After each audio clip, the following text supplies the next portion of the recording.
Yeltsin democracy, political and economic challenges. Well, we will begin with some good news. And the good news is that the Cold War was over. And Yeltsin and Clinton, the President of the United States at this time, got on quite well.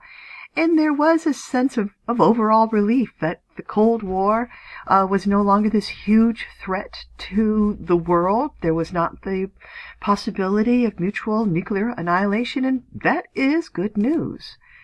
The bad news, collapse, is not reform.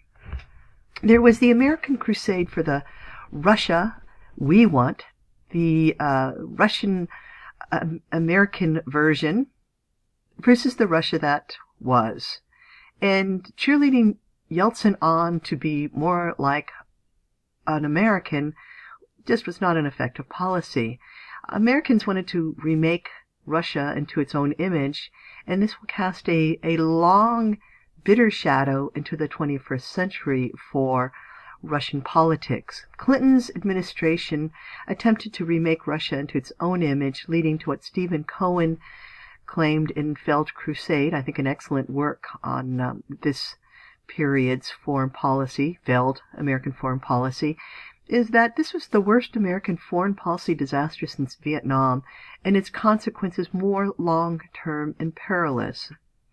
The first priority for all concerned was that the nuclear weapons that the Soviet Union had be secured and not be let loose on the black market, which happened and also was a major theme in a lot of sort of James Bond kind of films at this time, and the attempt to provide stability. Putin will make the military a priority, and we'll be looking at this later on. But the first priority was just to secure these weapons and to find out what happened to them, and this itself was a big job. I think it's important to remember, again with Collapse is Not Reform, that a nihilistic response of just celebrating in joy that the Soviet Union had collapsed is not a good policy. In fact, it's not a policy.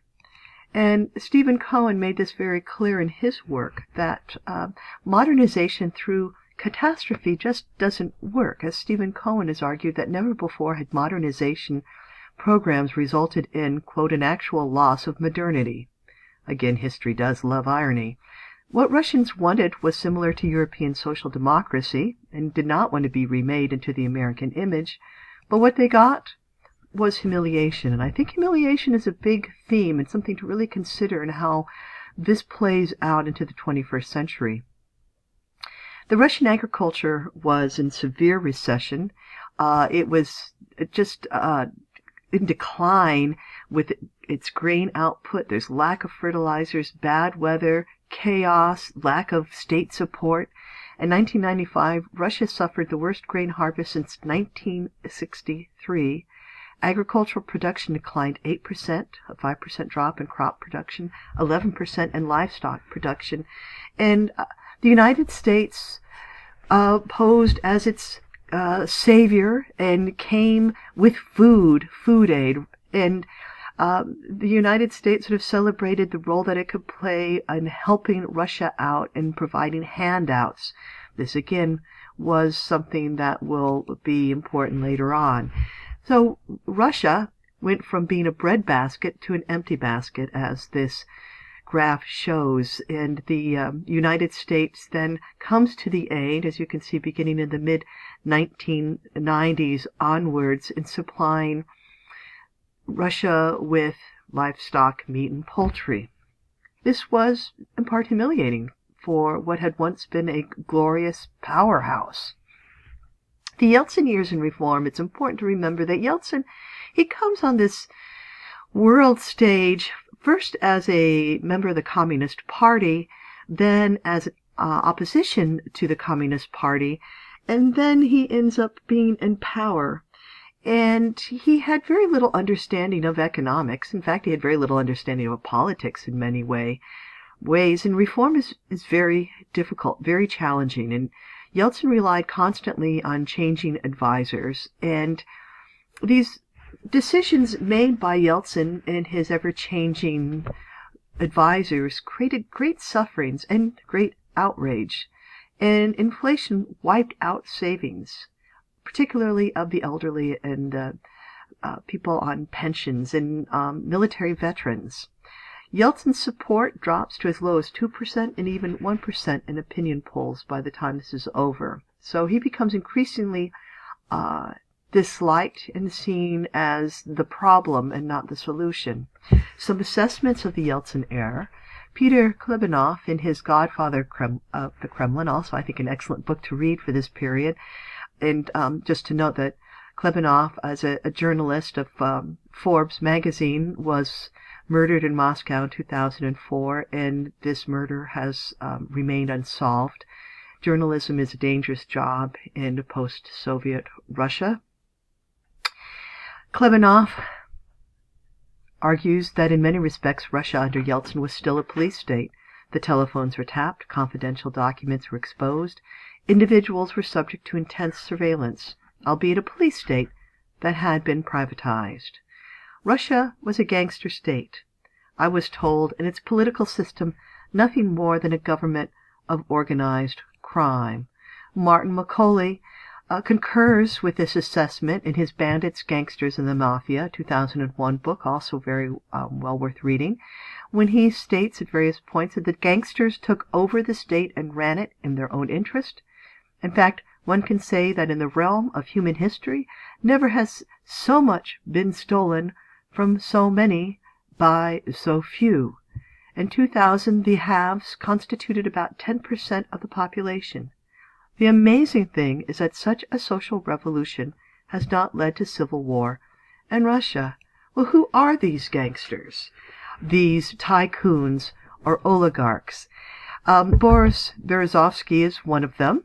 And there was a film called Tycoon, A New Russian, that is sort of seemingly based very, very loosely on Berezovsky.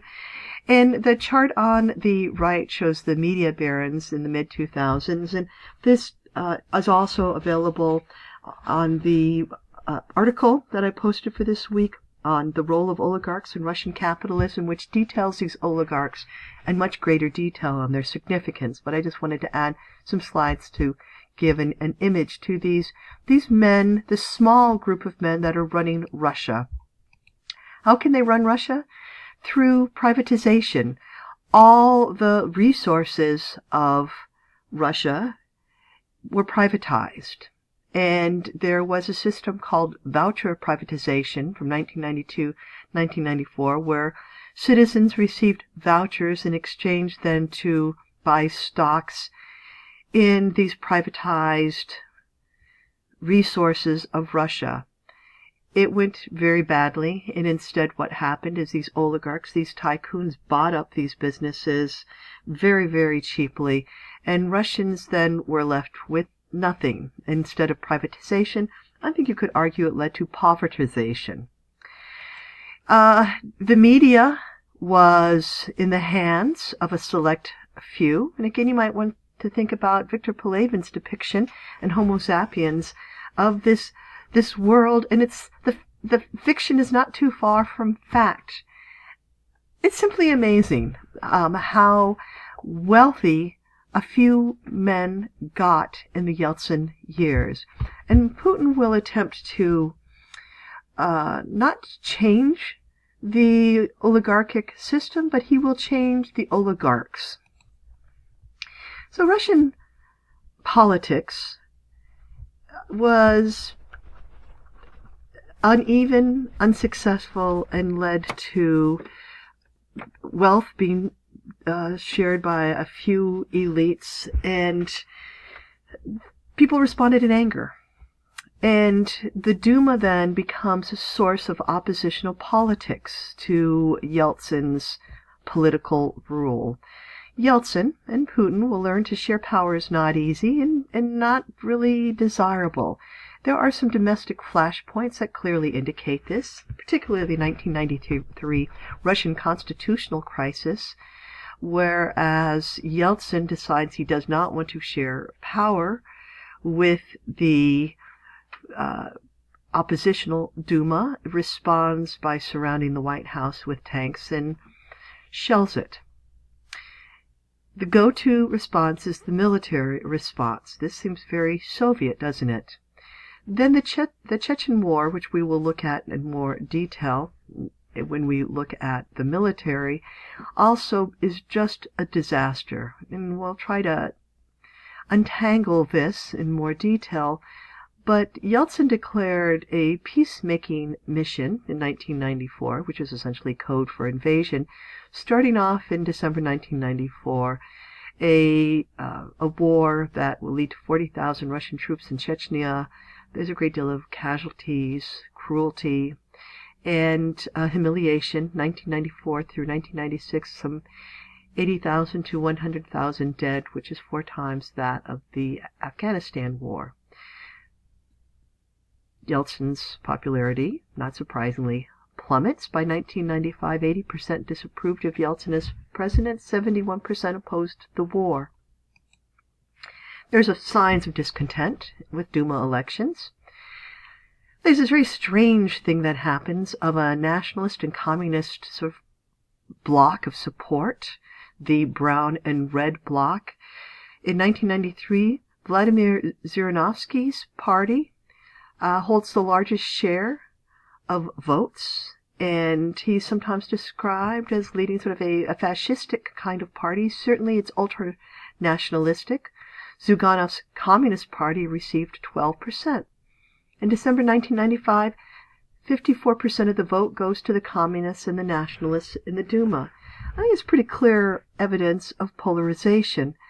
And you can go back and look at these tables in more detail to see the elections to the State Duma in 1993. I think what's important to note is that men are voting for the ultra-nationalist Zhirinovsky. Middle-aged and older men and men under 25 are voting for it. It's very much a masculine politics at this time. And Zyuganov and Zhirinovsky then, I think, give evidence to Palevin's depiction of politics as theater or as television. 1996, it looks like Yeltsin might actually lose this election, and Yeltsin then uses his pals, the oligarchs, to ensure that he will win this election. Again, you might want to think of how this is depicted in Palevin's Homo sapiens.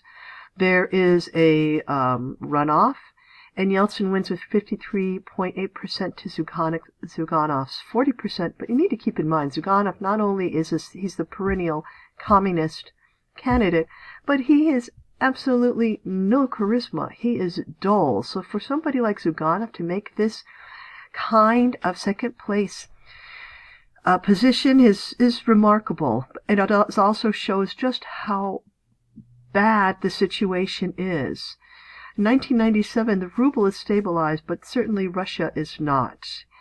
And in 1998, there's Black Monday, where the stock market and the banks fell, and the market economy is just cruel to many, and it's too cruel to many.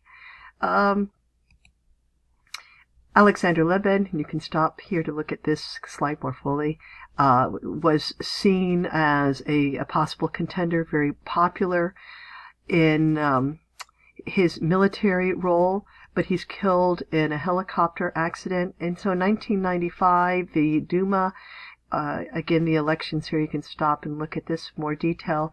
The Communist Party, Zyuganov's party, receives 22.3% of the vote. Zhirinovsky's percentage is 11.2%. The Russian Constitution has created a president with great powers, and Russian presidents have shown no desire to share this power, particularly with an oppositional Duma. And this Duma is clearly oppositional when the Communist Party has the leading number of seats.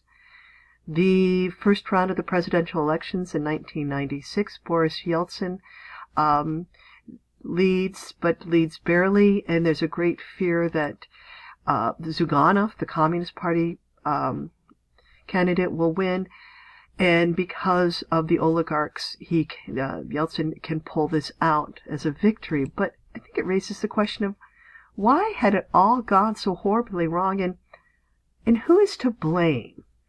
And we will consider this in more detail next week.